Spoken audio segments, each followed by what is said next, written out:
कहानी के पिछले सभी भागों का लिंक मैं आपको डिस्क्रिप्शन बॉक्स में दे दूंगी और साथ में कमेंट बॉक्स में पिन भी कर दूंगी, आप वहां से भी जाकर देख सकते हैं। हर्ष ने अपने सेक्रेटरी से कागज़ उन्हें लेकर दिया और बोला, ये लीजिए, मैंने कागज़ पहले ही बना लिए हैं, इस पर इन दोनों के साइन चाहिए। कल अगर ये किसी ऐसे केस में पकड़ी गई तो इन्हें पुलिस पकड़ कर ले जाएगी। दोनों के पापा ने उन्हें खूब डांटा। हर्ष ने अपनी कंपनी आकर संग्राम को फ़ोन करके सारी बात बता दी। संग्राम बोला, चल अच्छा किया, सुन, वो मौली और राजू की शादी की डेट फिक्स हो गई है, अगले महीने है। सेरा वापस आ रहा है, छवि के कहने पर वो राजस्थान से मौसी और वो चकोरी को ले आएगा। फिर तुम लोग एक साथ यहाँ आ जाना। हाँ, हफ्ते पहले आ जाना, मौनी ने स्पेशल कहा है। फिर राजू ने अलग से रिक्वेस्ट की है। ठीक है भैया, आप चिंता ना करें, हम समय पर पहुंच जाएंगे, हर्ष बोला। मीना ऑफिस आने लगी थी, वो सहज के पास ही थी जब सहज को हर्ष का फ़ोन आया। हेलो भैया, क्या हाल है, सहज ने पूछा। मैं सुबह वो मामला निपटा आया हूँ, मैंने तो फ़ोन ये बताने के लिए किया है कि भैया कह रहे हैं कि मौली की शादी अगले महीने है, हर्ष बोला। ठीक है भैया, कहकर उसने फ़ोन बंद कर दिया। फिर मीना से बोला, मीना, मौली और राजू की शादी है अगले महीने, तुम चलोगी? बहाना अच्छा है मनाली जाने का, सहज बोला। नहीं, मैं नहीं जाऊंगी, हमारे यहाँ लड़की शादी से पहले ससुराल नहीं जाती, अब शगुन माना जाता है। फिर अपनी तो अभी सगाई भी नहीं हुई है, कोई नहीं, शादी के बाद ही जाएंगे, मीना बोली। मनाली। मौली की शादी की तैयारियां शुरू हो गई थी। मौली का अपना परिवार नहीं था, उसकी शादी का खर्च मैडम ही कर रही थी। छवि और मम्मी ने जाकर उसे शादी का सामान लिया। शादी स्कूल के ग्राउंड में करने का फैसला किया था, इसलिए शादी इतवार को रखी थी, स्कूल की छुट्टी के दिन। ट्रिंग ट्रिंग, सिड कंपनी में काम कर रहा था कि उसका फ़ोन बजने लगा। उसने बिना नंबर देखे फ़ोन उठा लिया। दूसरी तरफ से वान्या बोली, हेलो सिड, कैसे हैं आप? अरे आप, मैं भी सोचूं कि मुझे किसने फ़ोन किया है। कैसी हैं आप, काम ठीक चल रहा है, सिड ने पूछा। हाँ जी, बस आकर कुछ दिन समझने में निकल गए, अब सेट हुई तो आपको फ़ोन कर दिया, वन्या बोली। सॉरी, मैं भी आकर बिज़ी हो गया था, इसलिए फ़ोन नहीं किया, सिड अपनी सफाई देते हुए बोला। छवि कैसी है, उसने बात बढ़ाने के लिए पूछा। ठीक है, आप आ जाइएगा किसी दिन, खुद ही उनका हाल चाल पूछिएगा। दोनों काफ़ी देर इधर उधर की बातें करते रहे, फिर सिड ने ही बिजी होने का बहाना बनाकर फ़ोन बंद कर दिया। सेरा भी वापस अहमदाबाद चला गया था, फिर वो सामान सहज के पास छोड़कर राजस्थान के लिए निकल गया।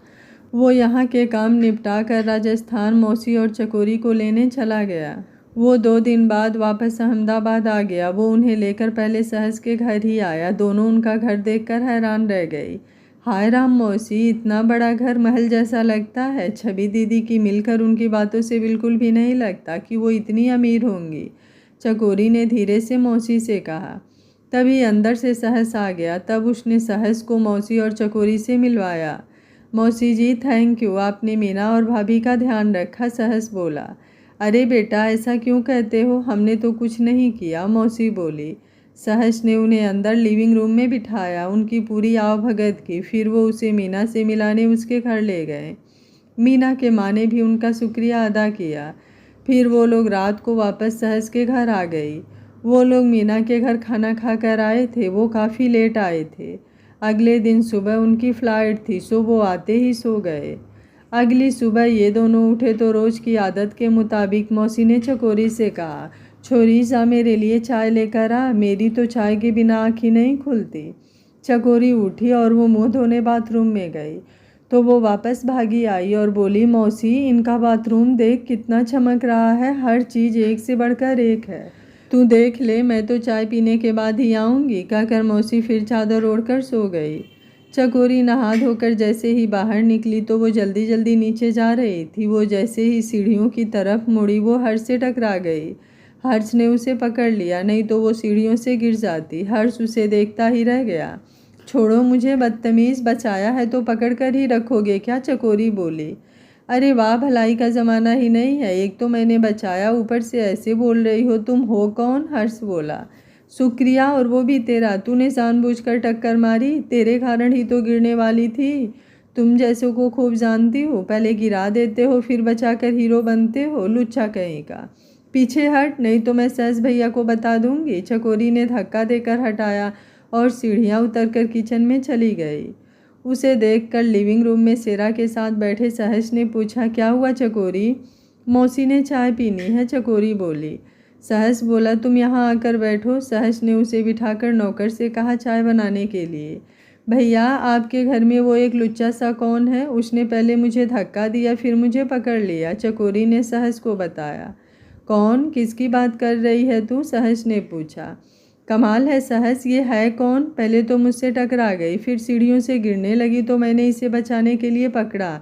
अब ये मुझे ही गालियाँ दे रही है, हर्ष ऊपर से आते हुए बोला। ओह, तो ये बात है, मैं भी सोचूं ये किसे गालियाँ दे रही है। चकोरी, ये मेरे बड़े भैया हर्ष हैं, ये ऐसे नहीं है, तुम्हें गलती हो गई होगी। भैया, ये चकोरी है, सेरा के साथ कल राजस्थान से आई है, वो मौसी भी आई हैं। इनके आने के बाद हम मीना के घर चले गए थे, वापस आए तो आप सो गए थे, इसलिए आपसे मिल नहीं पाए, सहस बोला। सॉरी हर्ष जी, मुझे लगा कोई। चकोरी बोली। वाह चकोरी, तुम्हें तो इंग्लिश भी आती है, सहस बोला। वो क्या है ना भैया, मैं 10 क्लास तक पढ़ी हूँ, आगे फिर पढ़ नहीं पाई, चकोरी बोली। तभी नौकर चाय ले आया, वो लेकर जाने लगी तो उसने एक बार पीछे मुड़कर हर्ष को देखा, फिर ऊपर चल दी। वो मन में सोच रही थी कि ये हर्ष कितना सुंदर है। नाश्ता करके उन सब ने मनाली के लिए फ़्लाइट ले ली, जबकि सेहरा उनसे पहले ही ट्रक से मनाली के लिए चला गया था। मौसी और चकोरी प्लेन में पहली बार बैठ रही थी। मौसी, जहाज़ में चिल्लाने ना लग जाना, बेइज्जती हो जाएगी सहस भैया और हर्ष जी की, हमें तमीज़ से बैठना होगा, जैसे हम कई बार जहाज़ में आते जाते रहे हैं, चकोरी ने धीरे से समझाया। मनाली एयरपोर्ट पर उन्हें राजू लेने आ गया था। संग्राम ने उसे पहले ही बड़ी कार 8 सीटर लेकर भेजा था। वो लोग आराम से उसमें बैठ गए। सहस ड्राइवर के साथ आगे बैठ गया, हर्ष और चकोरी बीच में और मौसी सबसे पिछली सीट पर आराम से लेट गईं। हर्ष को चकोरी पसंद आ गई थी, उसका भोलापन उसे बहुत अच्छा लग रहा था। उसने स्कूल में, कॉलेज में बहुत सी लड़कियां देखी थी, सब इसके पीछे पड़ी रहती थी, पर चकोरी ना तो इसकी हैंडसम होने पर फिदा हुई और ना ही इसके अमीर होने पर। इसी बात ने उसे चकोरी का दीवाना बना दिया। वो बैठा उसी को देखे जा रहा था। राजू ने शीशे में से ये देखा तो उसने धीरे से सहस को इशारा किया। अब सहस भी शीशे में हर्ष को चकोरी की तरफ देखते देख रहा था। घर आए तो छवि और मम्मी ने उनका स्वागत किया। छवि ने मम्मी को चकोरी और मौसी से मिलवाया। मम्मी उनसे गले लग कर मिली। वो सभी अंदर आ गए। मौली, देख ले, तेरी शादी में हफ्ते पहले ही आ गए हैं हम, अब क्या करें, राजू की तरफ भी हमें ही जाना होगा, सहस बोला। थैंक यू भैया, मेरा तो परिवार ही आप लोग हो, आपके बिना मैं शादी कैसे कर सकती थी, मौली बोली। भाभी, भैया कंपनी से आए नहीं हैं अभी, हर्ष ने पूछा। नहीं, वो आज सेरा वीर जी ने आना है ना, तो वो उनके साथ वापस आएंगे, वैसे भी वो 6 बजे के बाद ही आते हैं। हर्ष, तुम मौसी और चकोरी से मिले, छवि ने पूछा। हाँ भाभी, मिला था, आपकी इस चकोरी से गालियाँ भी खाई, हर्ष ने हंसते हुए कहा। नहीं दीदी जी, वो सुनकर चकोरी छवि की बाँह पकड़ कर बोली। फिर से हर्ष से बोली, आप मैंने आपसे सॉरी तो की दिया था। हाँ बाबा, मैं तो मजाक कर रहा था, हर्ष हंसता हुआ बोला। भाई बात क्या है, मुझे भी तो कुछ बताओ, छवि ने अपने कंधे पर मुँह छुपाती शर्माती हुई चकोरे के सिर पर हाथ फेरते हुए पूछा। भाभी जी, कुछ नहीं, से गलतफहमी हो गई थी, ये मुझे पहले मिली नहीं थी ना, इसलिए। अब नहीं कहती, इसने सॉरी भी कह दिया था इंग्लिश में। हर्ष की बात सुनकर चकोरी ने चोरी से हर्ष की तरफ देखा। मौसी मम्मी के साथ रसोई में थी, वो दोनों अपनी बातों में मस्त थे। उन्होंने मौली से कहा, मौली अब तू आराम कर, कुछ दिन रह गए हैं तेरी शादी को, अब काम मत कर, हम देख लेंगे। मैडम, आप कैसे इतना काम करेंगी, दीदी जी को कुछ करने देना, मुझे क्या फ़र्क पड़ता है, मैं कर लूँगी, मौली बोली। अरे अब ये अकेली नहीं है, अब मैं और चकोरी भी तो आ गए हैं, हम हेल्प करेंगे मैडम की, मौसी बोली। हाँ मौली, जा तू जाकर छवि के पास बैठ जा, और बहन जी आप मुझे मैडम ना कहिए, आप दीदी या बहन कह लीजिए, मम्मी बोली। ठीक है, मैं आपको दीदी कहूँगी, पर आप मुझे बहन जी की जगह पुष्पा कहिए, मौसी बोली। शाम को संग्राम सिंह और सेरा भी वापस आ गए। छवि ने उन्हें भी मौसी और चकोरी से मिलाया। चकोरी बाद में अकेले में छवि से बोली, दीदी जी आपके यहाँ तो एक से एक सुंदर लड़के हैं, और इन सबसे सुंदर आपके पति हैं। जितने सुंदर हैं सभी उतने ही अच्छे भी हैं। सुन, संग्राम जी तो मेरे हैं, और सहस मीना का है, सीठ भैया को भी एक लड़की मिल गई है। ये हर्ष ही बच्चा है, पसंद हो तो इससे शादी कर लो, छवि ने उसे छेड़ते हुए कहा। चकोरी शर्मा गई। फिर जल्द ही मौली की शादी का दिन भी आ गया। सिड और हर्ष बारात की तरफ से आए। शादी में खूब मौज मस्ती हुई। दूल्हे के जूते चुराने का काम चकोरी के जिम्मे था। राजू के बेटा छवि के पास ही था। छवि ने उसे प्यार से पूछा, बबलू तुझे पता है तेरे पापा ने जूते कहाँ रखे हैं? हाँ मेरे को पता है, बबलू बोला। देख बबलू, इस दीदी को ना पापा के जूते लाकर दे दे, दीदी साफ कर देंगे, आज उनकी शादी है ना, गंदे जूते थोड़े पहनेंगे, छवि ने बबलू से कहा। बबलू उसी वक्त चकोरी को उस जगह ले गया जहाँ जूते रखे थे। चकोरी ने देखा कि हर्ष वहाँ कुछ लड़कों के साथ खड़ा था। उसने बबलू से कहा, बबलू जाकर उन लड़कों से कहो कि इनको पापा बुला रहे हैं, अगर वो कहेंगे कि यहाँ कौन रुकेगा तो कह देना मैं रुक जाऊँगा। चकोरी ने उसे पूरी तरह सिखाकर भेज दिया। बबलू उनके पास गया और बोला, आपको मेरे पापा बुला रहे हैं, यहाँ मैं बैठा हूँ, आप जाइए। हर्ष को लगा कि बच्चा सच कह रहा होगा, तो वो उसे वहाँ बिठाकर फेरों पर राजू के पास चले गए। चकोरी ने देर नहीं लगाई और जूते उठा लिए। बाद में हर्ष ने बहुत कोशिश की पर वो निकलवा नहीं सके, तब उन्हें पैसे देने ही पड़े। इसी तरह शादी में हंसी मजाक चलता रहा। शादी बहुत ही अच्छे ढंग से और राजू और मौली की रस्मों रिवाजों के मुताबिक हुई। मौली की विदाई के बाद सभी राजू के घर गए, वहाँ के रस्मों रिवाज देखे, फिर रात को सभी लौट आए। इनमें से किसी ने भी ऐसी शादी नहीं देखी थी। हर जगह की शादी के अपने रस्मों रिवाज होते हैं, यहाँ के अपने ही रिवाज थे। ये लोग तो मेहमानों की तरह देखते रहे। रात को सब थक हार कर सो गए। शादी के अगले दिन सहस, हर्ष, शेरा, चकोरी और मौसी तो वापस चले गए। घर में शांति सी हो गई थी। मम्मी और छवि भी स्कूल जाने लगी थी। दिन गुजरने लगे। सहस और मीना की सगाई तय हो गई। फिर तय दिन मम्मी, संग्राम और सिड अहमदाबाद आए और सहस और मीना की सगाई कराई। सगाई होटल में की थी, ज़्यादा लोग नहीं थे, बस दोस्त यार और ख़ास रिश्तेदार। छवि की बेबी के आने का समय नज़दीक था। डॉक्टर ने सफ़र करने से मना किया था, इसलिए वो नहीं गई। आज संग्राम अपना काम घर से ही करता था। उस दिन मम्मी स्कूल गई थी। वो लैपटॉप पर अपना काम कर रहा था जब अचानक से छवि के पेट में दर्द होने लगा। संग्राम उसी वक्त उसे लेकर हॉस्पिटल चल दिया। मौली उसके साथ गई। छवि को अंदर ऑपरेशन थिएटर में ले गए। वो सभी बाहर वेट कर रहे थे। मम्मी भी आ गई थी। संग्राम टेंशन में इधर उधर टहल रहा था। तभी दरवाज़ा खुला और नर्स ने आकर उन्हें बधाई देते हुए कहा, बधाई हो बेटा, हुआ है। मम्मी ने खुशी में उसी वक्त उसे 500 रुपये दिए। छवि को वार्ड में ले आए तो सब बेबी को देखने अंदर आ गए। सबसे पहले मम्मी ने उसे उठाया और बोली, संग्राम ये बिल्कुल तेरे जैसा है, कहकर वो प्यार से उसे पुचकारने लगी। संग्राम भी उनके पास खड़ा होकर उसे देख रहा था। उसने भरी आंखों से छवि का हाथ पकड़कर उसे दबाया। छवि की आंखें भी भर आई। संग्राम ने छवि के माथे पर किस की और बोला, मुन्ने की मम्मी को बधाई हो। मुन्ने के पापा को भी बधाई हो। छवि धीरे से बोली। मौली उसे उठाने के लिए मम्मी की मिन्नतें कर रही थी, पर मम्मी उसे दे नहीं रही थी। संग्राम ने फ़ोन करके सबसे पहले सीट को बताया। सीट ढेर सारी मिठाई लेकर राजू के साथ उसी वक्त हॉस्पिटल आ गया। उसने सारे वार्ड में मिठाई बांटी। संग्राम ने सीट के बाद शेरा, सहस और हर्ष को भी फ़ोन करके बताया। सब बहुत खुश हुए। अहमदाबाद सहस ऑफिस में था। उसने मीना को अंदर बुलाया और उसे गले लगाकर कहा, मीना तुम चाची बन गई, भाभी को बेटा हुआ है। मीना तो खुशी से उछलने लगी। तभी सहस को हर्ष का फ़ोन आया, छोटे चाचे क्या हाल है, बधाई हो। सुन मैं सोच रहा हूँ हम मनाली चलें सुबह वाली फ़्लाइट से। हाँ चलते हैं, उसके लिए कुछ शॉपिंग भी कर लें। ऐसा करना शाम को आप मुझे मॉल के बाहर मिलो। सहस बोला। मॉल क्यों, हर्ष ने पूछा। आ जाना फिर बताऊंगा, कहकर सहस ने फ़ोन बंद कर दिया।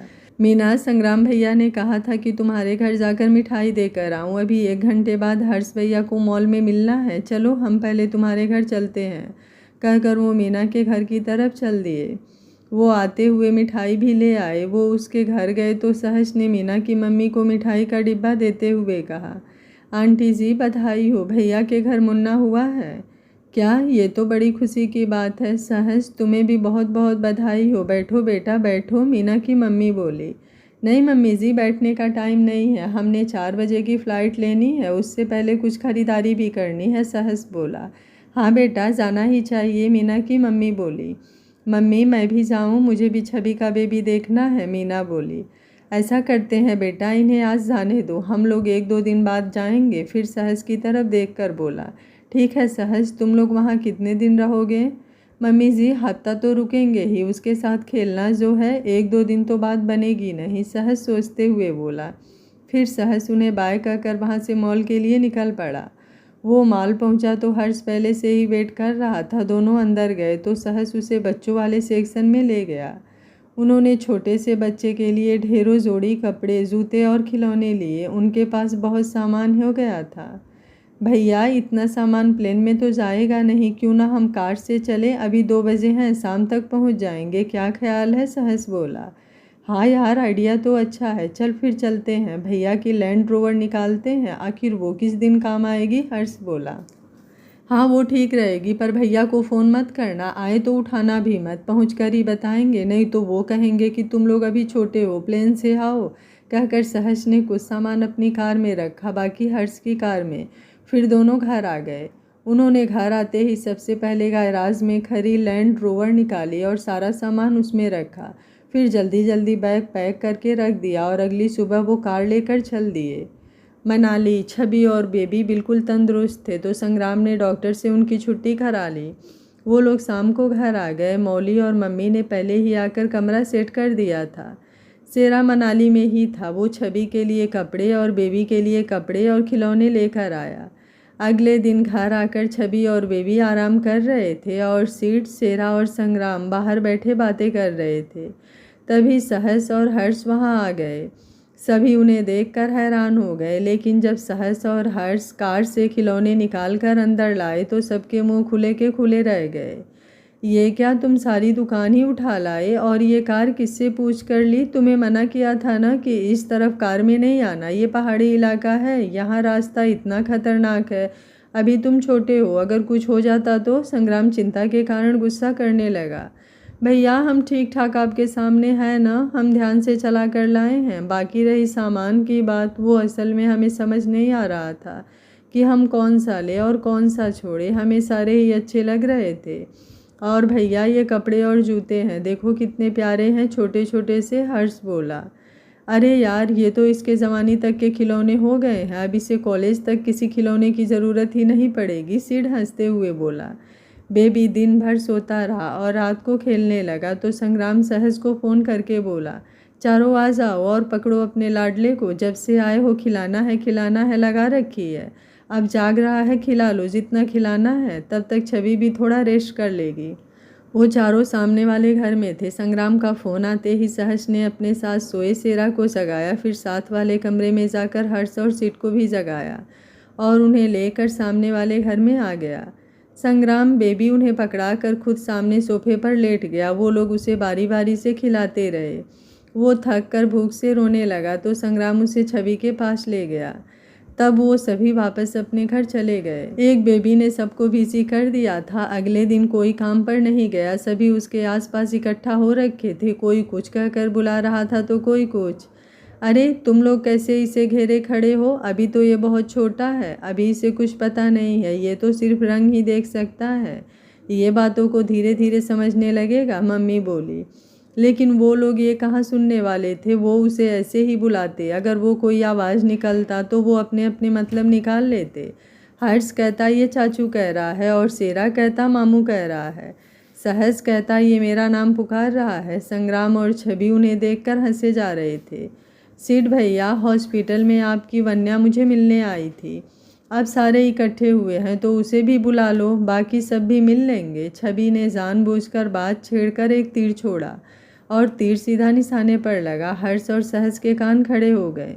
वो सीट को दोनों तरफ से घेर कर खड़े हो गए। वन्या? कौन वन्या? भाई हमें कैसे नहीं पता, आपने हमें बताया नहीं, सहज बोला। सहज चल, सबको नहीं बताना, कोई बात नहीं, मैं तो इनके साथ सोया था रात को, इनकी बातें की मैंने, इन्हें चकोरी के बारे में भी बताया और आपने मुझे अपने बारे में नहीं बताया। हर्ष इमोशनल होकर बोला। कमरे में शांति हो गई। सब हर्ष की तरफ देख रहे थे। हर्ष ने सबको अपनी तरफ देखते देखा तो वो बोला, क्या हुआ? फिर उसे एहसास हुआ कि वो क्या कह गया है। हर्ष, वन्या की बात बाद में करेंगे, पहले तू बता कि ये चकोरी का क्या किस्सा है। संग्राम हर्ष को देखते हुए बोला। चाचा चकोरी चकोरी का कुछ नहीं, वो तो मैंने सहस को भी बताया था, है ना सहस? बस वो तो बस इतना ही है कि मैं कह रहा था कि वो मुझे अच्छी लगती है, इसमें क्या बड़ी बात है। लेकिन सिड भैया ने ये अच्छा नहीं किया, मुझे बताया नहीं, हर्ष हकलाता हुआ बोला। अच्छा, अगर कुछ नहीं था तो मुझे क्यों कहा था कि भैया भाभी को मत बताना? चलो अब तो सबको सबका पता चल ही गया, सिड हंसते हुए बोला तो सभी हंस दिए। 2 दिन बाद मीना भी अपनी मम्मी चकोरी और मौसी के साथ मनाली आ गई। अब घर में खूब रौनक हो गई। मौसी और शेरा ने छवि के मायके का फ़र्ज निभाया। वो मुन्ने के लिए गोल्ड चैन और चांदी के कंगन लाए, साथ में सारे परिवार के लिए कपड़े भी लाए। छवि की आंखों में पानी आ गया। मौसी, भीड़ जी, अगर मेरे सगे माँ बाप भी होते तो भी इतना ना कर पाते, छवि उन दोनों से बोली। अरे पगली, ऐसा नहीं कहते, हम भी तो तेरे अपने हैं। वैसे सच कहूँ तो ये सब शेरा का किया हुआ है, बस मेरा मान रखने के लिए मुझे आगे कर दिया, मौसी बोली। खाना खाकर सारे एक साथ लिविंग रूम में बैठे थे, सभी हंसी मजाक कर रहे थे। सीट भी वन्या को ले आया था। छवि ने कहा, कितनी रौनक है घर में, जब इन सब की शादी हो जाएगी तो घर में ऐसी ही रौनक रहा करेगी। मीना और सहज की जल्दी ही शादी कर देते हैं, फिर हर्ष और सिड भैया की भी कर देंगे। क्यों बहन जी, मुन्ने के 6 महीने का होने पर सहस और मीना की शादी रख लें? मम्मी ने मीना की मम्मी से पूछा। हाँ जी बहन जी, ये ठीक रहेगा, मीना की मम्मी बोली। चलो फिर सब सुन लो, आज से 6ठे महीने मतलब 2 नवंबर को मीना और सहस की शादी होगी, मम्मी बोली। सभी ने सहमति में हामी भर दी। फिर सब लोग मौज मस्ती करने लगे। हर्ष एक एंकर की तरह बोला, बैठे बैठे क्या करे, करना है कुछ काम, शुरू करो अंताक्षरी लेकर प्रभु का नाम। अरे भाई, ये तुम लोग खेलो। दीदी जी, मैं तो बहुत थक गई हूँ, हम लोग अंदर चलते हैं, मौसी मम्मी से बोली। चलो भाई, मैं भी चलती हूँ, मीना की मम्मी बोली। अच्छा बच्चों, तुम सब खेलो, हम ऊपर आराम करते हैं। लाओ छवि, मुन्ना मुझे दे दो। मम्मी, मौसी और मीना की मम्मी के साथ मुन्ने को लेकर ऊपर चली गई। 2 टीमें होंगी, एक संग्राम भैया की, दूसरी छवि भाभी की। अब ये दोनों टीमें चुनेंगी, हर्ष बोला। अरे चुनने की क्या बात है, एक तरफ लड़के लोग एक तरफ लड़कियां हो जाओ, ठीक है ना, सिड बोला। चलो ठीक है, फिर हम शुरू करते हैं। चलो भाई, म से गाना गाओ, हर्ष लड़कों से बोला। मेरे महबूब क़यामत होगी, आज रुस्वा तेरी गलियों में मोहब्बत होगी, सिड ने गाया। गाना खत्म हुआ है। मेरे महबूब पर अब लड़कियों की बारी है, अक्षर ब से गाइए, हर्ष बोला। बहुत प्यार करते हैं तुमको सनम, कसम चाहे ले लो खुदा की कसम, छवि ने संग्राम की तरफ देखते हुए गाया। वाह क्या बात है, क्या गाना गाया है भाभी ने। गाना खत्म हुआ म पर, लड़कों के लिए एक बार फिर म अक्षर पर आ गया है। चलो मैं ही गाता हूँ, हर्ष खड़े होकर बोला। मैं से, मीना से, ना साकी से, ना पैमाने से, दिल बहलता है मेरा आपके आ जाने से।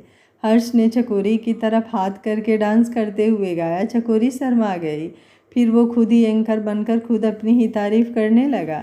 देखिए मुझे पसंद करने वालों, मुझे चाहने वालों, मेरा गाना आपको पसंद आया होगा। अब लड़कियों के लिए अक्षर है स, आपका समय शुरू होता है अब।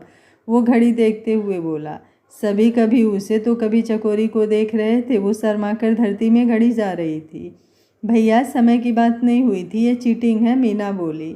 चलो टाइम कैंसिल, लेकिन जो भी गाएगा उसे यहाँ सेंटर में आकर गाना होगा। आप स से सुनाओ, हर्ष बोला। सजन रे झूठ मत बोलो, खुदा के पास जाना है, मौली ने सुनाया। सभी तालियां मारने लगे। अब लड़कों पर आया अक्षर ह, चलो सुनाओ, कहकर वो खुद लड़कों को गाने सुझाने लगा। हम तुम एक कमरे में बंद हो और चाबी खो जाए। सहज ने गाना शुरू किया तो सभी साथ में गाने लगे। हर्ष ने मीना और सहज को डांस करने के लिए सेंटर में खड़ा कर दिया। मीना तो ऐसा गाना सुनकर शर्मा कर छवि के पास आकर बैठ गई। अब लड़कियों की बारी है, ऐसे गाइए, हर्ष बोला। लड़कियां आपस में सलाह करने लगी। फिर वन्या ने गाया, ऐ मेरे हम सफ़र, एक ज़रा इंतज़ार, सुन सदाए दे।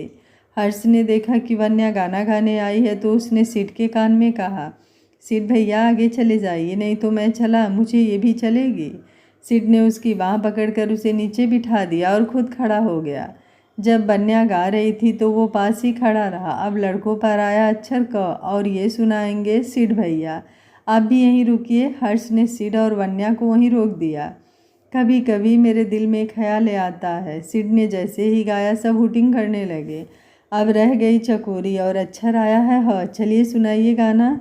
मीना ने चकोरी के गान में गाना बताया तो वो बोली ठीक है मैं गाऊंगी, पर यहीं बैठकर। सभी मान गए। तब चकोरी ने गाना शुरू किया। उसकी आवाज़ सुरीली थी। उसने गाना शुरू किया, हमें तुमसे प्यार कितना ये हम नहीं जानते। गाते हुए वो चोरी से हर्ष की तरफ देख लेती थी। तभी ऊपर से मम्मी मुन्ने को लेकर आ गई। छवि ये उठ गया, इसे भूख लगी होगी, ले पकड़।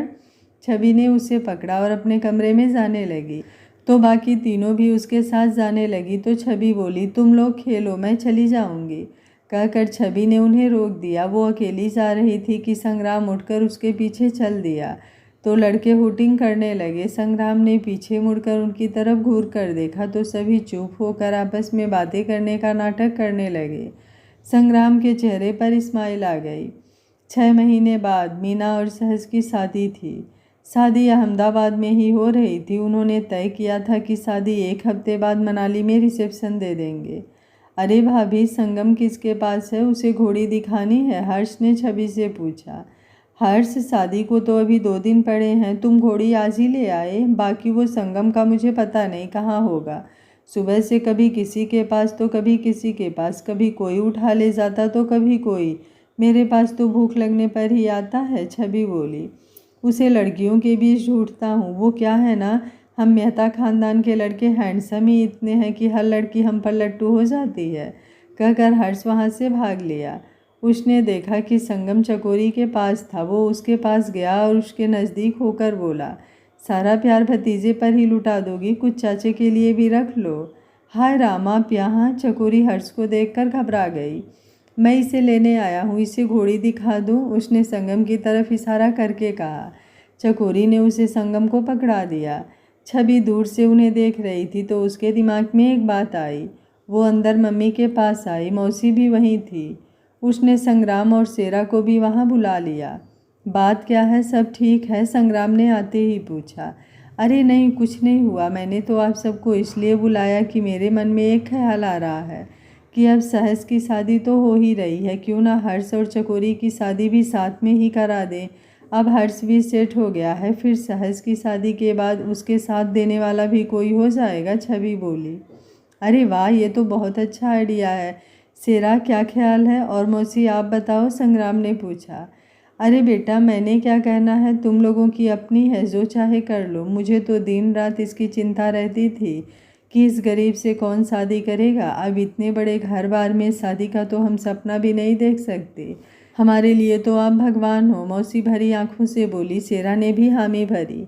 अरे पुष्पा, ऐसा नहीं कहते, सबके अपने अपने भाग होते हैं और लड़कियां तो अपनी किस्मत अपने साथ लेकर पैदा होती हैं। जो जिसकी किस्मत में होगा उसे मिल ही जाएगा।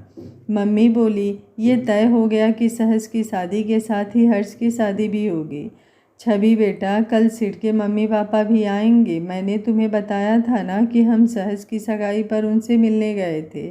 तब वो कह रहे थे कि तुम दोनों की शादी भी एक बार फिर से करा दें। पहले तो मम्मी बोलते बोलते चुप हो गई।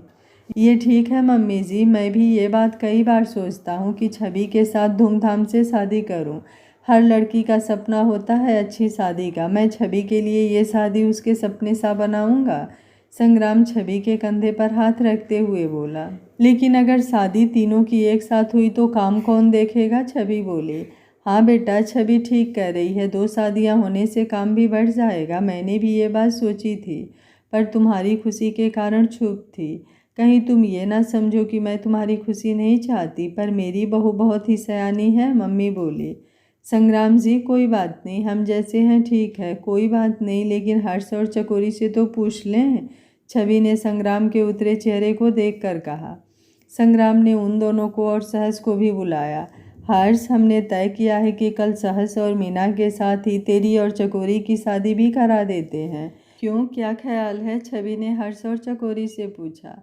चकोरी तो शर्मा कर मौसी के आंचल में छुप गई। हर्ष ने उसकी तरफ देखा और बोला, जैसा आप लोग ठीक समझो कर लो, आप बड़े हो, अच्छा ही करोगे। कहकर उसने संग्राम की तरफ देखा और वहाँ से भाग गया। छवि आवाज़ लगाती रही। वो काम का बहाना करके निकल गया। तब संग्राम हर्ष की शादी की तैयारी करने के लिए चला गया। छवि चकोरी को कपड़े दिलाने ले गई। तब मम्मी ने सेरा, मौसी, सहस और हर्ष को पास बुलाया।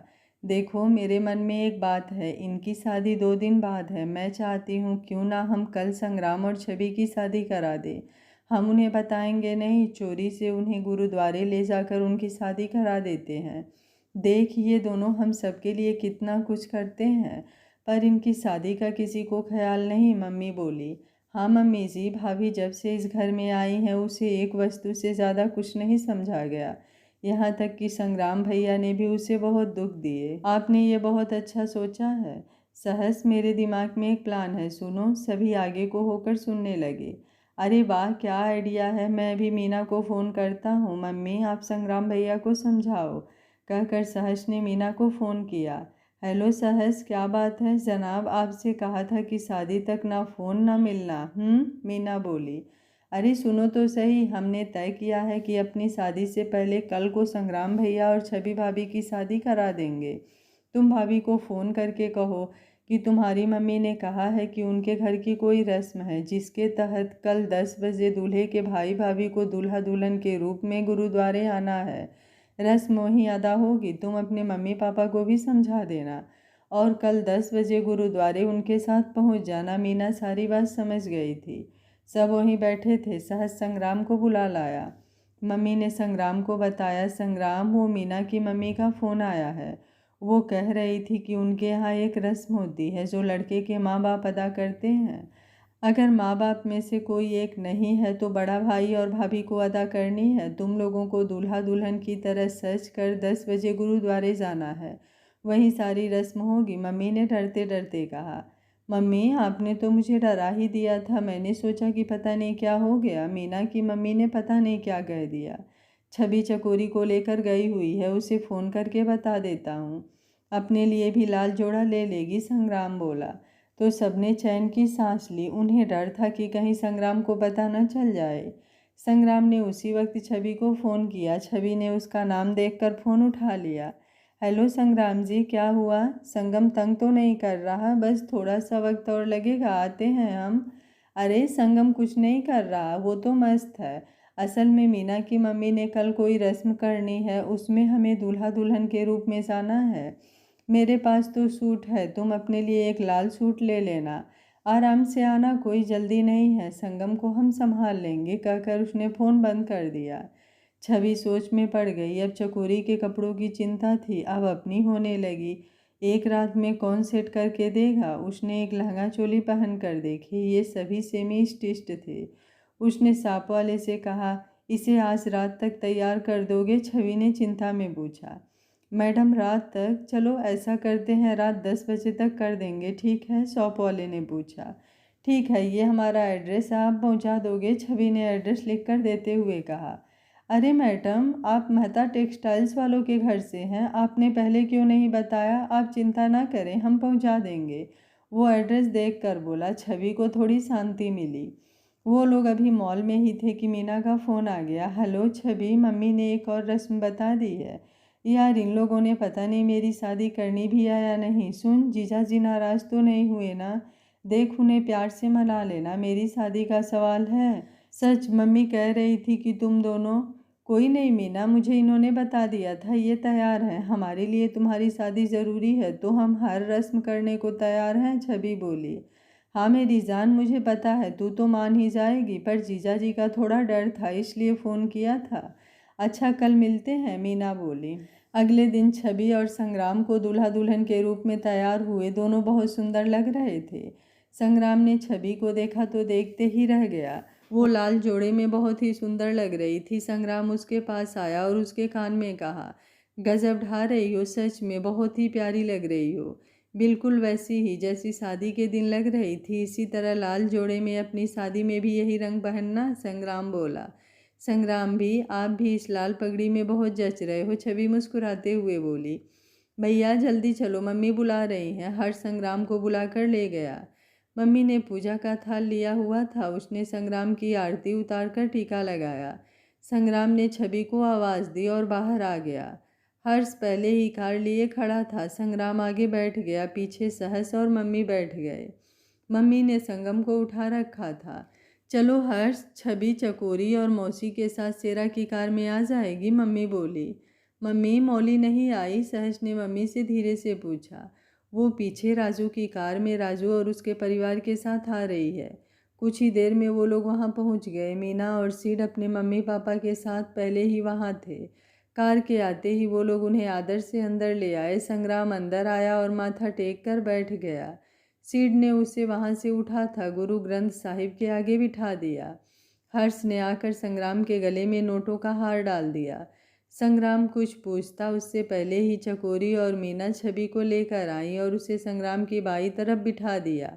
बाकी सब पीछे बैठ गए। सीट को वन्या का फ़ोन आया। वो उसी वक्त बाहर गया तो वन्या आ गई थी। आपने मुझे पहले क्यों नहीं बताया कि आज संग्राम और छवि की शादी है? अगर मैं कल यहाँ न आई होती तो मैं तो इनकी शादी अटेंड करने से रह जाती, वन्या ने नाराज़गी जताई। अरे धीरे बोलो, इस बात का संग्राम और छवि को भी पता नहीं है। ये तो हर्ष, सहस और आंटी जी का प्लान था। वो इन्हें सरप्राइज़ देना चाहते थे। सभी अंदर बैठे हैं, मेरे मम्मी पापा भी हैं। अभी एक साइड पर बैठ जाना, बाद में सबसे मिलाऊंगा, सीड उसे समझाते हुए बोला। वो उसे अंदर ले गया। वन्या भी माथा टेक कर एक साइड पर मौसी जी के पास आकर बैठ गई। जब पाठ शुरू हुआ तब संग्राम को पता चला कि ये उनकी शादी हो रही है। उसने सीट की तरफ देखा तो वो मुस्कुरा दिया।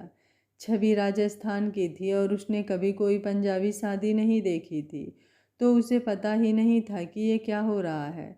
लेकिन जब लावा के लिए उठाया तो छवि को समझ आया कि ये क्या हो रहा है। 4 लावा के बाद कुछ देर कीर्तन हुआ और शादी हो गई। फिर वहाँ से सभी घर आ गए। घर पहले ही सजा रखा था। आंगन में उन्हें आगे बिठाकर सबने बारी बारी आकर उन्हें शगुन डाला और बधाई दी। संग्राम और छवि हैरान थे पर बहुत खुश थे। वहाँ सबके खाने पीने का प्रबंध किया हुआ था। बस और शादियों से फ़र्क इतना था कि लोग ज़्यादा नहीं थे। सब वही 2-4 परिवार थे। इनके परिवार के अलावा सिर्फ डॉक्टर रवि, ओम और मीना का परिवार था। बाकी वो सभी थे। मम्मी, आपने ये अच्छा सरप्राइज़ दिया। मम्मी संगम को छवि को पकड़ाने आई तो संग्राम बोला, बेटा तुम सबके बारे में इतना सोचते हो, हमारा भी कुछ फ़र्ज बनता है, कहकर मम्मी ने मौली को बुलाया। मौली एक बैग लेकर आई। मम्मी ने बैग में से एक डायमंड का सेट निकाला और छवि के डाल दिया। फिर दोनों को रिंग्स देते हुए बोली, बेटा मैंने ये तैयार कराया था, ये मेरी तरफ से मेरे बेटे बहू के लिए। ये रिंग एक दूसरे को डाल दो। इनकी क्या ज़रूरत थी मम्मी, सब आपका ही दिया है, कहकर छवि ने मम्मी के चरण छुए। मम्मी ने उसे आशीर्वाद देते हुए सीने से लगा लिया। फिर सीड के मम्मी पापा भी उन्हें शगुन देने आए, पर संग्राम ने मना करते हुए कहा, अंकल जी नहीं, हमने तो शादी वैसे ही की है, आप रहने दीजिए। पर बेटे, हमारे लिए तो तुम्हारी शादी अभी हुई है, बाकी तुम मेरे जिगरी दोस्त के बेटे हो, इतना तो बनता ही है। हमने कौन सा ज़्यादा किया है, सीड के पापा बोले। सीड उनके साथ ही था। वो बोला, कोई बात नहीं, रख ले, तू उनके जिगरी दोस्त का बेटा है और मेरा जिगरी दोस्त भी तो है। आज पापा दे रहे हैं, ऐसा करना, तू मेरी शादी में इससे दुगुना दे देना, हिसाब बराबर। उसकी बात सुनकर सभी हंस दिए। मुझे तो भुला ही दिया तुम लोगों ने। आज भी अगर हर्ष फ़ोन ना करता तो मुझे पता ही नहीं चलता। मुझे दोस्त मानते भी हो, बचपन की दोस्ती यारी याद भी है या सब कुछ भुला दिया? सच कहता हूँ, इतना गुस्सा आ रहा है क्या बताऊँ। अगर आज तेरी शादी में मुझे हर्ष ना बुलाता तो सच कहता हूँ मनाली आकर तुम्हारा बैंड बजा देता। रवि जो वहीं खड़ा था वो नाराज़गी से बोला, यार नाराज़ क्यों होता है, याद ना करने जैसी बात नहीं है, याद तो तुझे हर पल करते हैं। असल में तू बिजी ज़्यादा होता है। तू सिर्फ हमारा दोस्त ही नहीं, लाखों लोगों के डॉक्टर हो। तुम पर उनकी जान बचाने की जिम्मेदारी है। हमसे तो ज़्यादा उनका हक है तुम पर, इसलिए हम तुम्हें ज़्यादा तंग नहीं करते, संग्राम बोला। बाकी रवि भैया, मैं और सहस अपने परिवारों के साथ यहीं रहेंगे। ज़रूरत पड़ने पर आपको याद करेंगे। वैसे दुआ करूँगा कि आपकी ज़रूरत ही ना पड़े, कहकर हर्ष ने रवि के हाथों पर हाथ मारकर हाई फाई किया। चलो रवि, अब गुस्सा छोड़, चल नाचते हैं, आओ हर्ष। सीड रवि और हर्ष से बोला। फिर डीजे वाले से बोला, ओए वो लगा दे, आज मेरे यार की शादी है। गाना बजने लगा। सीड, हर्ष, सहस, रवि, राजू, ओम सभी मिलकर नाचने लगे। वो लोग संग्राम को भी खींच कर ले आए। संग्राम के आते ही वहाँ गाना बदल गया। हर्ष छवि को भी ले आया। फिर उन दोनों ने डांस किया। गाना चल रहा था कि तू मेरा सनम हो गया, हाँ रब का करम हो गया। दोनों बहुत ही अच्छा डांस कर रहे थे। बाकी सब साइड में खड़े होकर डांस देख रहे थे। फिर हर्ष और चकोरी ने डांस किया। उसके बाद ओम ने अपनी वाइफ के साथ डांस किया। सहज ने मीना के साथ डांस किया। सिड की बारी आई तो उसने वान्या के साथ डांस किया। सिड के पापा ने डांस खत्म होते ही उसे साइड के कमरे में बुलाया। ये सब क्या है? ये लड़की कौन है? तू इसके साथ डांस क्यों कर रहा है? सिड के पापा बोले। पापा ये वन्या है, मनाली के टूरिज्म डिपार्टमेंट में काम करती है। हम एक दूसरे को प्यार करते हैं, सिड बोला। प्यार करते हैं? ओए, न तेरे दादे ने प्यार किया था न तेरे बाप ने किया, फिर तूने कैसे कर लिया और किससे पूछ कर किया? पापा ये प्यार करने की चीज़ नहीं होता, ये खुद ही हो जाता है, सिड बोला। आज तेरे सिर से पहले आशिकी का भूत उतार दूं? तुझे कह दिया ना कि किसी तन्या वन्या से शादी नहीं करनी। मैंने सेठी की बेटी से तेरा रिश्ता तय किया है, उसी से तेरी शादी होगी, सिड के पापा बोले। पापा आप ये कैसे कर सकते हैं? मैं आपकी बात नहीं मानूंगा, मैं आपका इकलौता बेटा हूँ, सिड बोला। इकलौता बेटा है इसलिए तो कह रहा हूँ कि सेठी की बेटी से शादी करना। अगर एक और बेटा होता तो उसकी शादी करवा देता उससे और तू इससे कर लेता, पर अब नहीं, उसके पापा गुस्से में बोले। आप माने या ना माने इससे मुझे कोई फर्क नहीं पड़ता, मैंने उसी से शादी करनी है, चाहे जो भी हो, कहकर सिड कमरे से बाहर आ गया। वो बुलाते रह गए पर वो नहीं रुका। शाम तक पार्टी चलती रही, सब नाचते गाजते रहे। सिड ने पापा की बातों का ज़रा भी असर नहीं किया और ऐसे ही वन्या से बात करता रहा। फिर वन्या अपने घर चली गई। सिड के पापा ने संग्राम को बुलाया और उससे बोले, संग्राम बेटा, सिड को समझा लो, हर बात की जिद करता है। मैंने उसकी शादी सेठी की बेटी से तय की है और ये कहता है कि इस वन्या से शादी करेगा। वो सोचता ही नहीं कि इससे मेरी कितनी बेइज्जती होगी। अंकल की बात सुनकर सामने टेबल पर बैठा हर्ष उनके पास आ गया और बोला, अंकल जी आप किस सेठी की बेटी की बात कर रहे हो? वो कोर्ट रोड वाले? हाँ, कोर्ट वाले सेठी की ही बात कर रहा हूँ, जिसकी लड़की ने कॉलेज में टॉप किया था। क्यों, क्या हुआ? सिड ने पापा से पूछा। उनकी लड़की मेरे ही कॉलेज में पढ़ती थी, उसने टॉप कब किया आप जाकर कॉलेज में पूछ लीजिएगा। उसने कॉलेज में इतनी पढ़ाई नहीं की जितनी बॉयफ्रेंड बनाए थे। मेरे पास भी आई थी, मैंने तो साफ मना कर दिया था। आप ऐसी लड़की को बहू बनाना चाहते हैं? आप कह रहे हैं कि आप जवाब कैसे दोगे? तो पहले जाकर उस लड़की से पूछ कर देखो वो शादी करना चाहती है। मुझे पक्का पता है उसने जवाब दे देना है। वो मना कर देगी। हर्ष ने सारी पोल खोल दी। क्या? उन्होंने हैरान होकर पूछा। और अंकल जी, जिस वन्या को आप बुरा भला कह रहे हैं ना, वो पढ़ाई में बहुत अच्छी है। ये जॉब पहले उसके पापा करते थे। पता है उसने अपने घर से इतनी दूर नौकरी क्यों की? क्योंकि उसके दादाजी वहाँ रहते हैं और बहुत देर से अकेले हैं। वो उनके पास रह रही है। उसने सिड को पहले नहीं बुलाया था, ये तो सिड ही उसके पीछे पड़ा हुआ था। उसने अब जाकर हाँ की है, संग्राम बोला। लगता है मुझसे ही गलती हो गई, पर मैं खुद सब कुछ पता करूंगा, फिर कोई फैसला लूंगा, सिड के पापा सोचते हुए बोले। सब कुछ देर ऐसे ही बातें करते रहे, फिर अपने अपने घर चले गए। सहस, हर्ष, संग्राम और शेरा बैठे बातें कर रहे थे तो मम्मी ने उन्हें कहा, तुम लोगों ने सोना नहीं है क्या? कल दो दो शादियां हैं, जल्दी उठना है, चलो जाओ सब रेस्ट करो। मम्मी के कहने पर सभी उठे। संग्राम अपने कमरे में गया और वो तीनों सहस के कमरे में सोने चले गए। मम्मी के साथ मौसी सो रही थी। हर्ष का बेडरूम राजू की फैमिली के पास था। संग्राम अपने कमरे में आया तो संगम अपने झूले में सो रहा था और छवि बेड पर अधलेटी सी सो रही थी। संग्राम उसके पास गया और धीरे से उसे हिलाया। तुम ठीक होकर लेट जाओ, ऐसे गर्दन दुखने लगेगी, संग्राम ने उसे आगे को बिठाते हुए कहा। आ गए आप? सब चले गए? मैं थक गई थी इसलिए आंख लग गई, छवि बोली। हाँ, आज का दिन बहुत थकाने वाला था छवि, तुम खुश तो हो? संग्राम ने उसके चेहरे को थोड़ी से पकड़कर ऊपर उठाते हुए पूछा। हाँ जी, मैं बहुत खुश हूँ। मैंने कभी भी किसी बात की ख्वाहिश की तो भगवान ने दुगुना करके दिया मुझे। जिस प्यार का इंतज़ार था वो मुझे मिल गया, छवि बोली।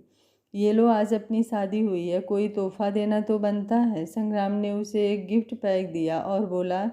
छवि ने उसका पेपर उतारा तो उसकी आंखें भर आई। ये उसकी मम्मी पापा की पेंटिंग थी जो उसने बहुत पहले स्कूल में बनाई थी। उसके आंसू रुक नहीं रहे थे। संग्राम ने पेंटिंग को अच्छे से फ्रेम करा दिया था, नहीं तो सारी पेंटिंग उसके आंसुओं से खराब हो जाती। आपको ये कहाँ से मिली? ये तो मैंने स्कूल में बनाई थी, छवि ने रोते हुए पूछा। तुम्हें याद है शादी के बाद एक बार हम तुम्हारे घर गए थे, तब वहाँ स्टोर में तुम्हारा सामान था। मैं वो सारा सामान ले आया था। उस वक्त तुम मुझसे नफरत करती थी, इसलिए तुम्हें बताया नहीं। उसी सामान में ये पेंटिंग भी मिली। जिस तरह से ये संभाल कर रखी हुई थी, मुझे लगा ही था कि ये तुम्हारे लिए बहुत ही कीमती है। मैंने ये अंदाज़ा भी लगा लिया था कि ज़रूर ये मम्मी पापा की तस्वीर होगी। मैंने सोचा था कि तुम्हारे बर्थडे पर गिफ्ट दूंगा, पर अब मौका मिला तो अब दे दी, संग्राम बोला। आप बहुत ही अच्छे हैं, सच कहती हूँ। जब मैं नई आई थी तो एक बार आपको देखकर घबरा ज़रूर गई थी, पर आपके चेहरे के कारण आपसे नफरत कभी नहीं की। हाँ, जब मुझे लगा था कि अपने बच्चे को मारने में आपका हाथ है, तब मुझे आपसे नफरत ज़रूर हुई थी, पर आपसे प्यार करना नहीं छोड़ा, छवि बोली। आज बहुत थक गई होगी, चलो सो जाओ, कल फिर सारा दिन शादी में ही निकालना है, कहकर उसने पेंटिंग को एक साइड पर टिका दिया और छवि को सोने को कहा। अगले दिन घर में सुबह से ही चहल पहल थी, सभी शादी की तैयारियों में लगे हुए थे। छवि ने संगम को तैयार कर दिया था और वो खुद तैयार हो रही थी कि संग्राम वहाँ आ गया। वो छवि से बोला, छवि देखो तो कौन आया है। छवि ने पीछे मुड़कर देखा, उसका मुंह खुले का खुला रह गया। वो तो मानो बोलना ही भूल गई, उसकी आंखें झरने की तरह बह निकली। उसने भागकर पूजा को गले लगा लिया। पूजा, तुम कैसे? तुम्हारी तो शादी हो गई थी, छवि ने रोते हुए पूछा। हाँ, मेरी शादी हो गई थी। जीजाजी ने मेरे मम्मी से मेरा फ़ोन नंबर लेकर मुझे फ़ोन करके बुलाया है, पूजा बोली। आपने आपने मुझे पहले नहीं बताया, छवि ने संग्राम से कहा। अगर बता देता तो तुम्हारी आंखों में आई ये खुशी कैसे देख पाता। संग्राम की बात सुनकर छवि मुस्कुरा दी। संग्राम भी मुस्कुरा दिया। देखा छवि, जीजाजी बिल्कुल वैसे ही हैं जैसे मैं कहा करती थी। जीजाजी जब इसकी चाची इसे तंग करती थी ना, तो मैं इसे अक्सर कहती थी कि तुझे ऐसा दूल्हा मिलेगा जो तुझे बहुत प्यार करेगा, तेरा हर सपना पूरा करेगा, और आप सच में वैसे ही हो। पूजा उन दोनों का प्यार देखकर बोली। लेकिन इसने शादी के बाद भी इसी प्यार का इंतज़ार किया, अब जाकर इसका ये इंतज़ार खत्म हुआ। संग्राम छवि के कंधे पर हाथ रखकर बोला। इतने में एक आदमी 2 साल की बच्ची के साथ अंदर आया। छवि, ये मेरे पति रोहित और ये मेरी बेटी छवि है। मेरे पति आर्किटेक्चर डिपार्टमेंट में आर्किटेक्ट हैं। पूजा ने छवि को पति से मिलवाया, फिर अपने पति से बोली, ये मेरी सहेली छवि है, इसी के नाम पर मैंने अपनी बेटी का नाम रखा है, और ये इसके पति संग्राम मेहता हैं। ये जो मेहता टेक्सटाइल्स कंपनी है ना, वो इन्हीं की है। सबने एक दूसरे को नमस्ते किया। छवि ने छोटी छवि को गोद में उठाकर प्यार किया। छवि ने पूजा को सबसे मिलवाया, सभी उससे अपनों की तरह मिले। पूजा को उसके सभी परिवार वाले अच्छे लगे। क्या पूजा जी, आप भी इतनी जल्दी क्या पड़ी थी शादी करने की? अगर आप पहले मिल जाती तो मैं पक्का आपसे शादी करता। चलो अब इसी से काम चला लेते हैं, दूल्हा बने हर्ष अपनी आदत के मुताबिक मजाक करते हुए बोला। अभी कौन सा देर हुई है, आप मुझसे शादी कर लो और मेरे पति की शादी आपके दुल्हन से करा देते हैं। पूजा भी उसके सुर में सुर मिलाते हुए मजाक में बोली। हर्ष की बोलती बंद हो गई। आज मिला है शेर को सवा शेर, सिड ने हंसते हुए कहा। सभी हंस दिए। हर्ष भैया, चलो मैडम बुला रहे हैं, सारे चलो, बारात चढ़ाने का समय जो हो गया है। बैंड वाले आ गए हैं। सहस भी दूल्हे के रूप में सज गया था। संगम उनके साथ दूल्हे के कपड़ों में सजा हुआ था। वो दोनों का सहबाला बना था। दोनों ही पगड़ी में बहुत अच्छे लग रहे थे। दोनों को बारी बारी से कुर्सियों पर बिठाया गया। पहले हर्ष को बिठाया गया, फिर सुरपा पुआई की रस्म की गई। इस रस्म में दूल्हे की भाभी दूल्हे की आंखों में सुरमा डालती हैं, बदले में दूल्हा उसे शगुन देता है। छवि ने हर्ष को सुरमा डालकर ये रस्म अदा की। फिर सबने बारी बारी से हर्ष को सलामी की और उसके ऊपर से पैसे वार कर नौकरों को दिए। फिर इसी तरह सहस को बिठाकर पहले छवि ने उसका सुरमा डाला, बदले में सहस ने भी उसे हर्ष की तरह शगुन का पैकेट दिया। फिर सबने इसे भी सलामी दी। कुछ देर में सभी पैलेस पहुंच गए। मीना और चकोरी अपने रिश्तेदारों के साथ पहले ही वहां थे। रिबन कटाई का प्रोग्राम हुआ। मीना और चकोरी की सहेलियों ने रिबन लगाए खड़ी थी। थोड़ी बहस और हंसी मजाक के बाद रिबन काट कर वो लोग अंदर आ गए। मिलनिया वगैरह के बाद सभी गुरुद्वारा साहिब आकर लावा के लिए फिर शादी हो गई। उसके बाद वो पैलेस पहुंच गए। शाम तक खाने पीने और नाचने गाने का प्रोग्राम चला। दोनों शादियां पूरे धूमधाम से हो गई। शाम को वो घर आए। मम्मी और छवि ने दोनों बहुओं का घर में रस्मों रिवाज के साथ स्वागत किया। शादी के दूसरे दिन सेरा मौसी को उसके घर छोड़ आया। मौली भी राजू और अपने परिवार के साथ वापस चली गए। सिड भी वापस चला गया। संग्राम, छवि, मम्मी और संगम के साथ रस्में निभाने के लिए कुछ दिन वहीं रुका। सब रस्में हो चुकी थी। मम्मी ने भी जाकर स्कूल संभालना था, सो उन दोनों को उनके काम सौंप कर वो लोग वापस मनाली आ गए। इस बीच हर्ष ने अपने कॉलेज के दोस्तों से कहकर सेठी की बेटी की कुछ फ़ोटोज़ मंगवाई। वो सिड के पापा को भेज दी। तब कहीं जाकर वो सिड और वन्या के रिश्ते के लिए माने। हेलो सिड भैया, अभी नाम दो, क्या देते हो? खुशखबरी ऐसी कि सुनकर नाचने लगोगे? हर्ष ने सिड को फ़ोन करके कहा। क्या हुआ, तू बाप बनने वाला है क्या? लेकिन अभी तो शादी को बड़ा मुश्किल से हफ्ता ही हुआ है, इतनी जल्दी ये खुशखबरी? सिड बोला। भैया आप भी ना, ये खुशखबरी नहीं, मैं तो आपकी बात कर रहा था। उस सेठी की बेटी का पत्ता साफ करके आप दोनों का सेट कर दिया है। अंकल जी वन्या जी को बहू बनाने को तैयार हैं। हर्ष खुश होकर बोला। क्या? ओ नो, सिड बोला। क्यों, अब क्या हुआ? हर्ष भी उसकी परेशान सी आवाज़ सुनकर बोला। वो हमारा कल ही ब्रेकअप हो गया। वो खुद को समझती बहुत है यार। मुझे कहती है तुम्हारी इतनी उम्र हो गई, तुम्हें कोई लड़की नहीं मिली। मैं ही मिली। मैंने भी कह दिया कि मुझे लड़कियों की कमी नहीं थी। वो तो पहले मैं पढ़ाई में बिजी था, फिर काम में, इसलिए लड़कियों पर ध्यान नहीं दिया। बस इसी तरह बात बढ़ गई और हमारा ब्रेकअप हो गया। सिड बोला। आप मुझे पहले नहीं बता सकते थे? मैं पागलों की तरह आपको मिलाने में लगा था और आप ब्रेकअप कर रहे हैं। अब अंकल को आप ही संभालना, कहकर हर्ष ने फ़ोन बंद कर दिया।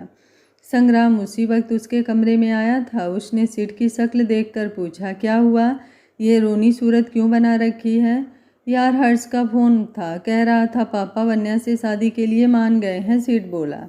हाँ यार, बात तो चिंता की है। अगर तेरे पापा वन्या से शादी करेंगे तो तेरी मम्मी का क्या होगा? संग्राम ने सीरियस होकर पूछा। कमीने, तू और जले पर नमक छिड़क। बहुत मज़ा आ रहा है ना मेरा मजाक उड़ाकर? ये तो क्या करना कि मेरी सुलह करा दे, उल्टा अपना ही नया राग सुना रहा है। सिड उसे मारते हुए बोला। तो और अब क्या करूं? उसके सामने मान लेता कि हाँ जी मुझे आपसी लड़की नहीं मिली थी इसलिए शादी नहीं कराई, अब खुद ही भुगत। संग्राम बोला। दोस्त दोस्त ना रहा, प्यार प्यार ना रहा। तू भूल गया शायद, तेरे ही कारण मेरी शादी नहीं हो पाई। कितने सालों से तेरे साथ नौकरों की तरह रहा, लड़कियों के लिए टाइम भी नहीं मिला। अब तू ही मुझे सुना रहा है? भूल गया जब भाभी मिल नहीं रही थी मैं ही तेरे काम आया था? सिड बोला। अच्छा, अब रुलाएगा क्या? मैं कुछ करता हूँ, अब खुश। अब काम की बातें करें। संग्राम बोला। फिर उसने सिड को एक फ़ाइल दिखाते हुए कहा, इस फाइल की डिटेल चेक कर, कुछ गड़बड़ लग रही है। संग्राम बैठकर सोचता रहा। फिर उसे फिल्मों का वही तरीका याद आया। उसने सिड का फ़ोन लिया और वन्या को मैसेज कर दिया कि मुझे 3 बजे साइन होटल के बाहर मिलना। फिर उसने वो मैसेज डिलीट कर दिया और चुपचाप काम करने लगा। 3 बजे वो सिड को लेकर मीटिंग के बहाने होटल पहुंच गया और एक कॉर्नर में जाकर बैठ गए। जब वन्या अंदर आई तो उसने सिड से कहा, देख सिड, वो अनवा आई है, मैंने मीटिंग फिक्स करा दी है। अपने हर प्रोजेक्ट की तरह ये डील डन होनी चाहिए, सब तेरे हाथ में है।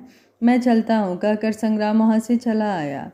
संग्राम कंपनी वापस आ गया। कुछ देर बाद सिड का मैसेज आया, डील डन। संग्राम ने भी मैसेज कर दिया, ग्रेट।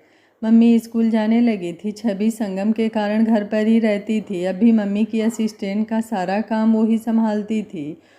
वो घर बैठकर ही सारे काम करती थी। वो कभी कभी कंपनी के लिए डिज़ाइन भी बना देती थी। उसे अब अपनी लाइफ से कोई शिकायत नहीं थी।